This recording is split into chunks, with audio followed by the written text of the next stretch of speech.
Алышкер агай мени каттуураак тилдеп койду эле, ошо ойчо тарынып сошо деп калгам.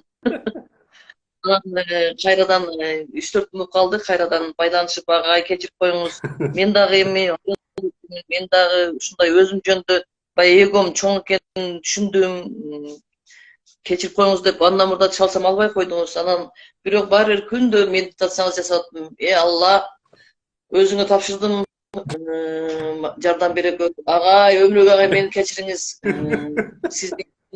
Сиз урушсаңыз да колдонтум депчи. Анан жыйынтыктар жакшы болду.